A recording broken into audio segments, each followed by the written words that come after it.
ताउम्र सच्चे प्यार के लिए तरसती रही थी मधुबाला। दिलीप कुमार ही नहीं, किशोर कुमार ने भी अंतिम दिनों में छोड़ दिया था साथ। एक दौर ऐसा था जब हिंदी फिल्म इंडस्ट्री में गिने चुने चेहरे ही दर्शकों को लुभाते थे। 1940 के दशक में एक ऐसी ही हीरोइन थी जिसकी खूबसूरती को लोग आज भी नहीं भूल पाए हैं, वो जिसे हम मधुबाला के नाम से जानते हैं। फिल्म मुगल-ए-आजम में मधुबाला ने अनारकली का जो किरदार निभाया वो आज भी लोगों के दिलों में बसा हुआ है। मधुबाला का जन्म 14 फरवरी 1933 को दिल्ली में एक पश्तून मुस्लिम परिवार में हुआ था। उन्होंने यूं तो फिल्मों में एंट्री बाल कलाकार के तौर पर 1942 में आई फिल्म बसंत से कर दी थी।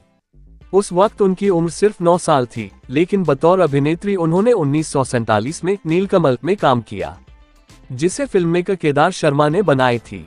इसके बाद उन्होंने 1947 में दिल की रानी और 1948 में अमर प्रेम में काम किया।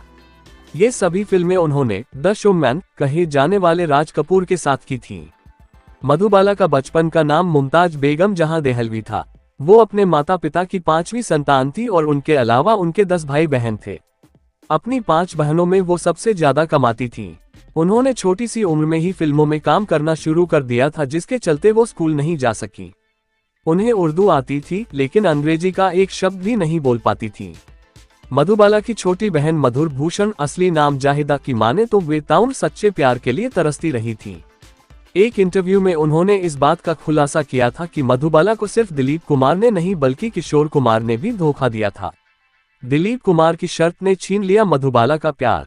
मधुबाला की बहन की माने तो दिलीप कुमार से उनका रिश्ता बी.आर. चोपड़ा की फिल्म नया दौर के वजह से टूटा, न कि उनके पिता अताउल्लाह खान की जिद से। इस फिल्म के कुछ हिस्सों की शूटिंग कर चुकी मधुबाला को मेकर्स ने बाकी शूटिंग के लिए ग्वालियर भेजना चाहा। डकैत इलाका होने के चलते पिता ने मेकर्स से लोकेशन चेंज करने का आग्रह किया, जिसके लिए वे राजी नहीं हुए। तब मेरे पिता ने मधुबाला को फिल्म छोड़ने और मेकर्स के पैसे लौटाने के लिए कहा। उस दौरान दिलीप कुमार की सगाई मधुबाला से हो चुकी थी, इस लिहाज से चोपड़ा ने दिलीप को मधुबाला से बात करने के लिए भेजा। दिलीप से मधुबाला को खूब समझाया, लेकिन वे पिता के खिलाफ जाने के लिए राजी नहीं हुई। फिर चोपड़ा प्रोडक्शन ने मधुबाला के खिलाफ केस फाइल किया, जो लगभग 1 साल तक चला। इसी बीच दोनों के रिश्ते में दरार आई। दिलीप साहब ने उनके सामने फिल्में छोड़ शादी करने का प्रस्ताव रखा। मधुबाला ने कहा कि वे तभी शादी करेगी जब दिलीप उनके पिता से माफी मांगे। दिलीप के इनकार के बाद दोनों की राहें जुदा हो गई। शायद वह एक माफी इनकी जिंदगी बदल सकती थी। मधुबाला ने उम्र के आखिरी दिन तक दिलीप साहब को प्यार किया था। बहन बोली बीमारी का पता लगते ही दूर हुए किशोर कुमार।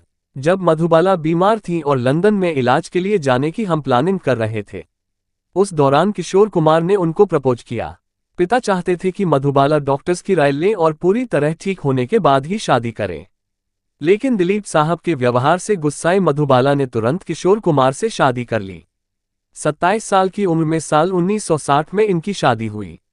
जैसे ही डॉक्टर्स ने बताया कि वे ज्यादा दिनों तक नहीं जी पाएंगी, तब किशोर भाई ने मुंबई के काटर रोड में बंगला खरीद उन्हें वहां नर्स और ड्राइवर के साथ छोड़ दिया।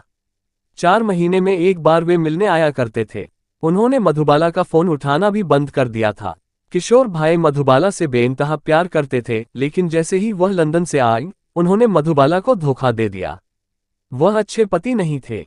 मधुबाला इस बात से बेहद दुखी थी कि उनसे कोई भी मिलने नहीं आता था। एक वक्त वे बॉलीवुड की हॉट प्रॉपर्टी हुआ करती थीं, लेकिन जब वे बीमार और मरने की कगार पर थीं, तो कोई एक भी उनका हाल जानने नहीं आया। उन दिनों मधुबाला ने तैयार होना भी छोड़ दिया था। वो हर वक्त नाइट गाउन में रहती थीं। 36 साल की उम्र में उनकी डेथ हो गई।